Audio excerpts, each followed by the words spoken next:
O Governo Federal, o Governo do Estado do Rio de Janeiro, a Secretaria de Cultura e Economia Criativa, através da Lei Aldir Blanc, apresentam uma produção 3 Tabela Filmes, em coprodução com a Arpoador Filmes.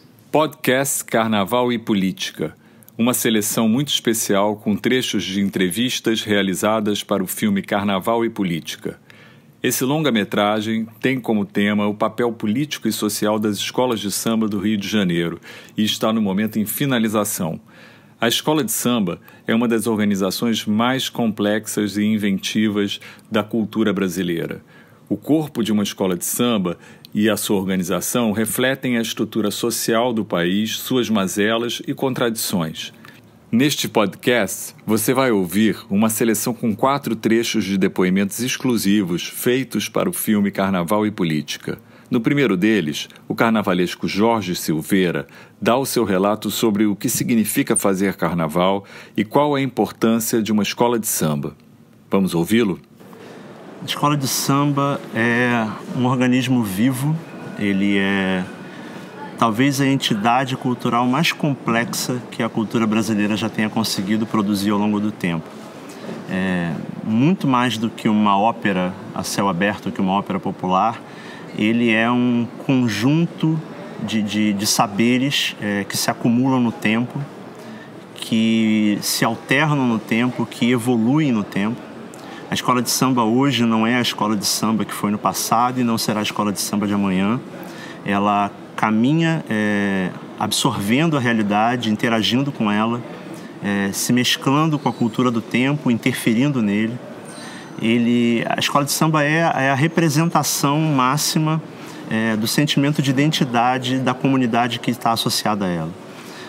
Ela tem o poder de catalisar o sentimento de todas aquelas pessoas que estão associadas à agremiação num trabalho conjunto, numa espécie de sentimento quase religioso, né? Para muitos religioso, que transcende o tátil, o material e atinge diretamente o emocional das pessoas. Fazer carnaval, viver o carnaval é um ato político por natureza, é a possibilidade de você, uma vez ao ano, inverter a pirâmide social do país, né? É quando o mais rico paga o ingresso para sentar na arquibancada e assistir o mais pobre ser rei naquele dia.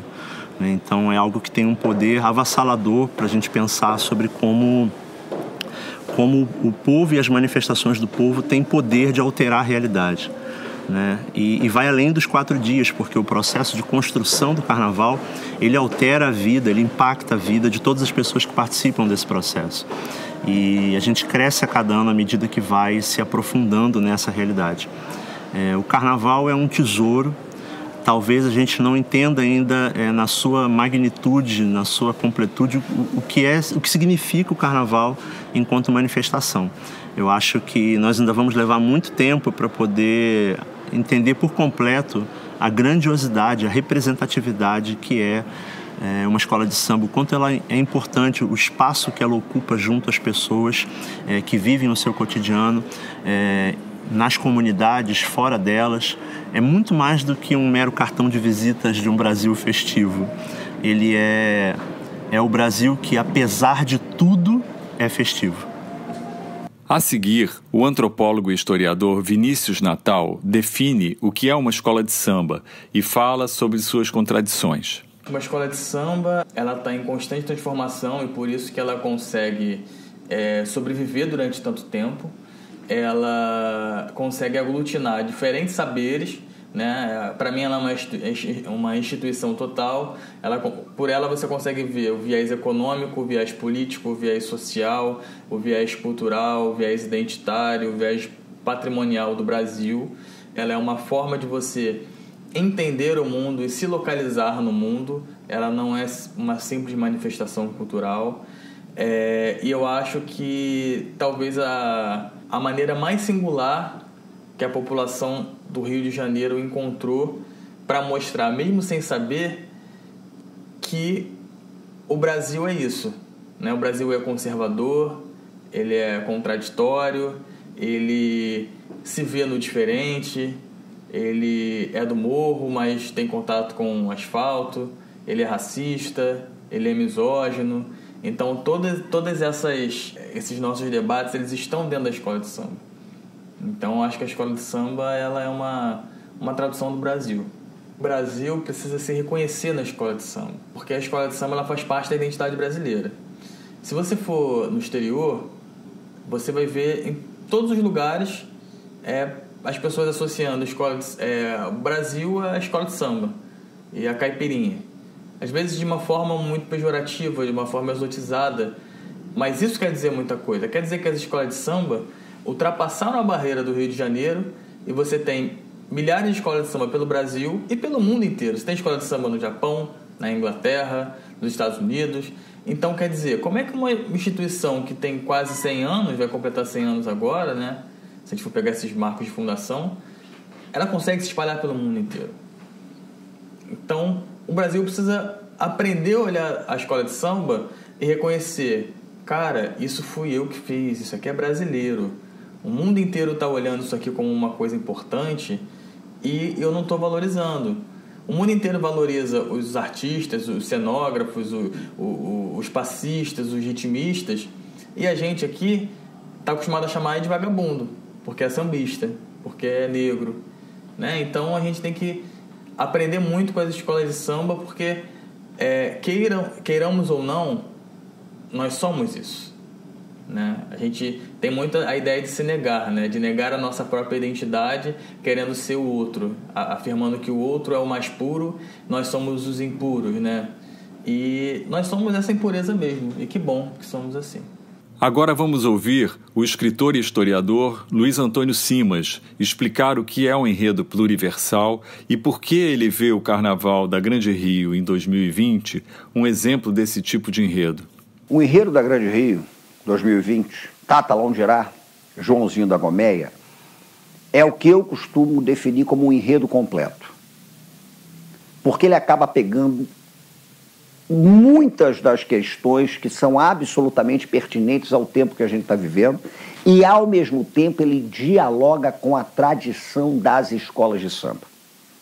Consegue ser um enredo afro, sobretudo banto, porque Joãozinho da Gomeia era basicamente uma figura ligada ao candomblé de Angola, né? Aos inquices, ele é banto.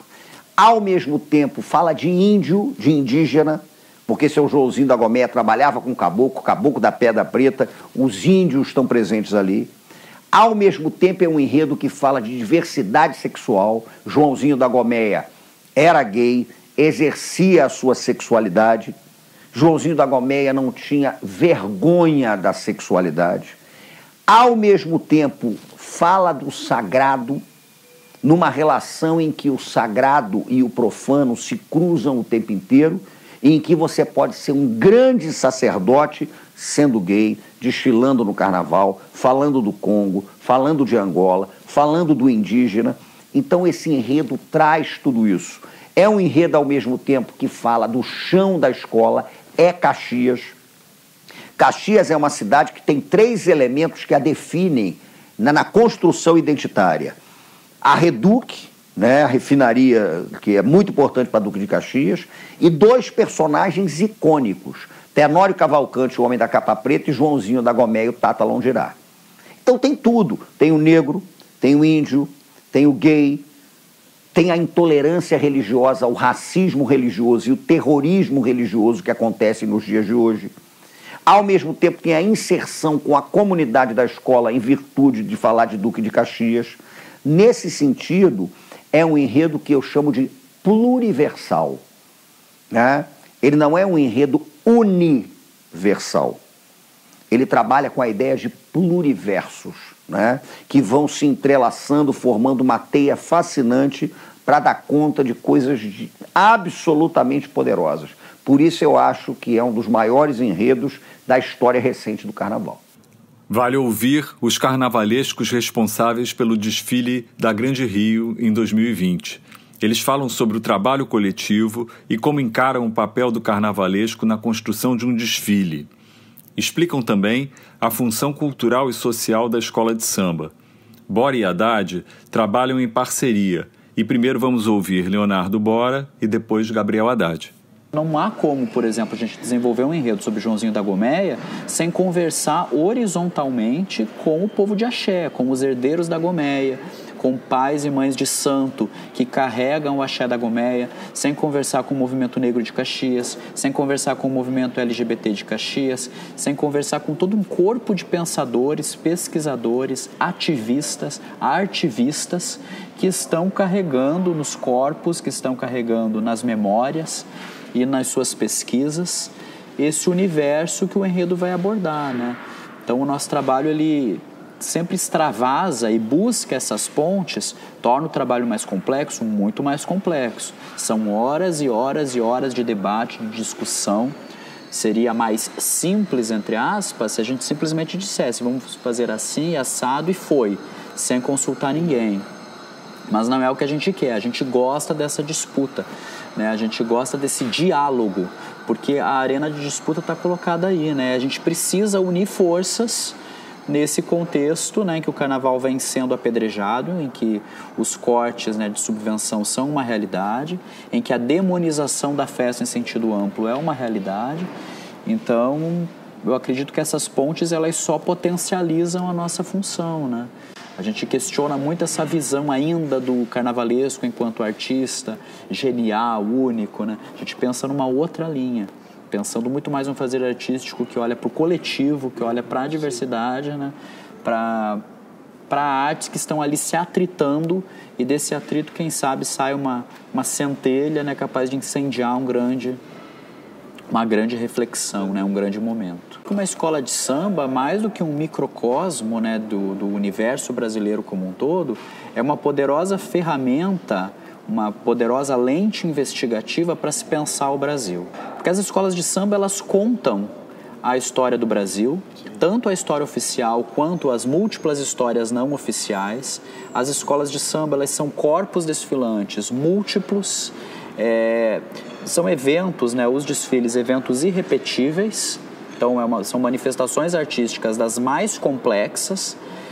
E o corpo de uma escola ao longo do ano, né, o calendário anual de uma escola, é uma sequência de eventos, de festas, de ritos únicos, né? Do Luiz Antônio Simas uma frase das mais importantes, né, para se pensar isso, né? As escolas desfilam porque existem, né, e não existem porque desfilam. No nosso ofício de carnavalesco, muita gente pensa que a gente fica restrito à criação visual das fantasias, das alegorias.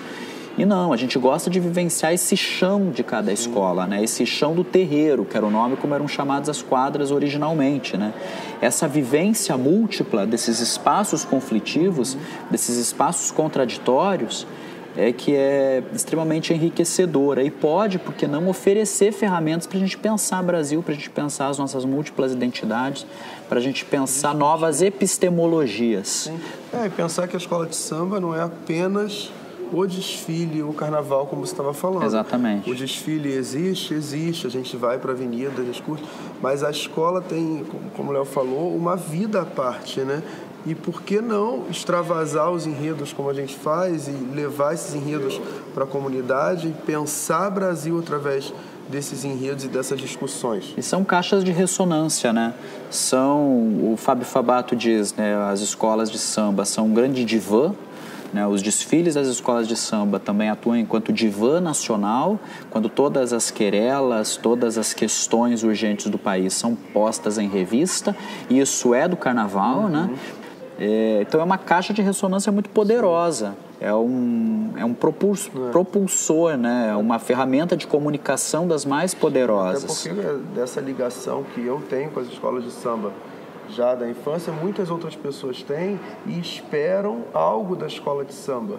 Não esperam apenas desfilar, mas esperam essa vivência anual, né? De fato, e essa identidade, se ver na escola e se ver dentro desse projeto das escolas de samba. E para além de tudo isso, né, não é apenas um detalhe, mas que é fundante para se pensar esses corpos múltiplos socioculturais que são as escolas de samba, é que são organizações que se reúnem e que se entendem, se fundam na festa, nos aspectos festivos, que é algo que muitas vezes é colocado de lado, né, em detrimento da questão do espetáculo, né, do desfile em si que ocorre durante os dias de carnaval.